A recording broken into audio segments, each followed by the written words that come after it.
Nearly 30 years later, the Roswell of Brazil is back in the spotlight, thanks to explosive new revelations in an expanded documentary. If you follow UFO history, you know Roswell. But if you really want to keep yourself up at night, you look at Varginha. January 1996, a mid-sized city in Brazil. A reported crash, a military blockade, terrified witnesses, and a biological entity running loose in the streets. For decades, the Varginha incident has been the holy grail of crash retrieval cases because it wasn't just wreckage, it was contact with live beings. Now, just ahead of the 30th anniversary, the case is exploding again.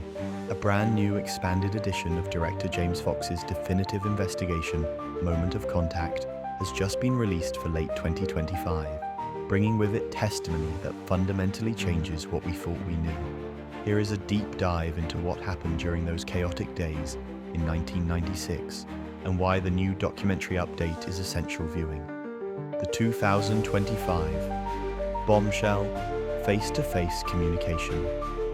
The original 2022 release of Moment of Contact was already compelling, featuring interviews with military whistleblowers and first-hand witnesses. But the late 2025 expanded edition drops a new anchor that is shaking the UAP community. Fox has secured testimony from a neurosurgeon who was present during the military operation.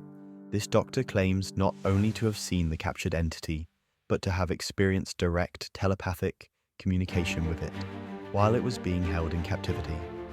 Furthermore, the updated film provides deeper context on the immense diplomatic pressure the United States placed on Brazil to hand over both the technological wreckage and the biological assets, linking Varginha directly to the recent US Congressional hearings on crash retrieval programs. If you thought this was just a Brazilian folktale, the new evidence suggests it was a geopolitical event. The deep dive, what happened in Varginha. For those new to the case, the timeline of January 20th, 1996 reads like a science fiction thriller. 1. The NORAD warning and the crash.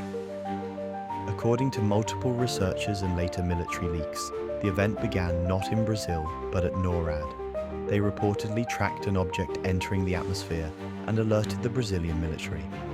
Witnesses in rural areas outside Varginha soon reported seeing a cigar-shaped craft trailing smoke before crashing. The Brazilian military was dispatched immediately for a retrieval operation. 2. The encounter at the wall. The most iconic moment of the incident involves three young women, sisters Liliane and Valkyria Silva, and their friend Katia Andrade.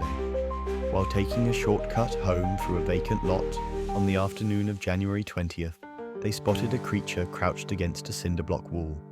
Their description has remained terrifyingly consistent for 3 decades.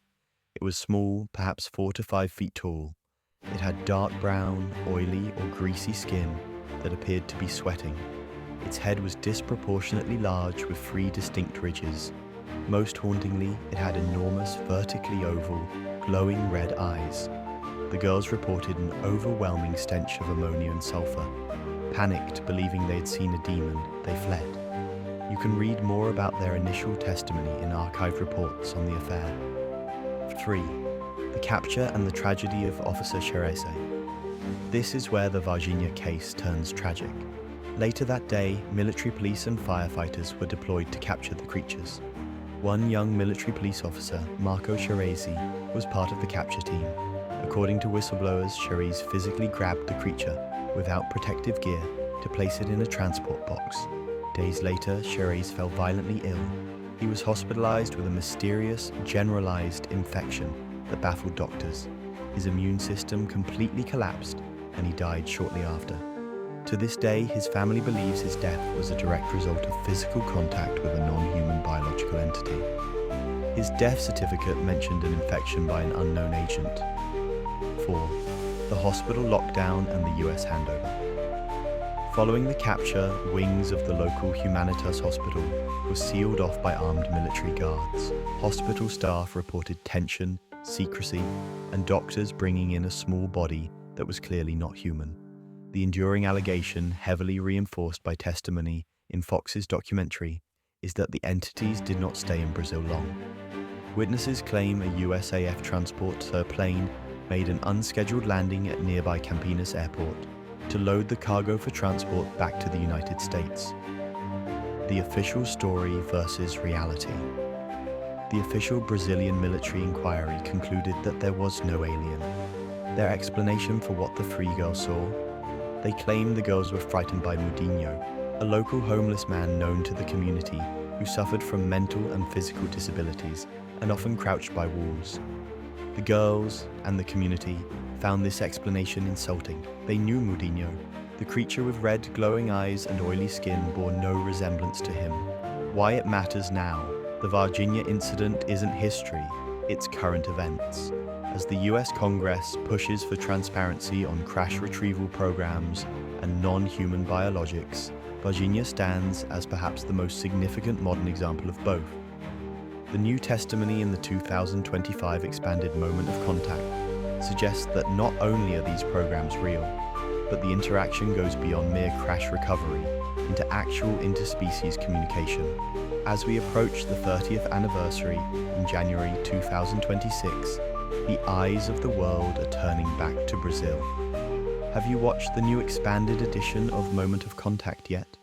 What do you make of the neurosurgeon's claims? Let us know in the comments below.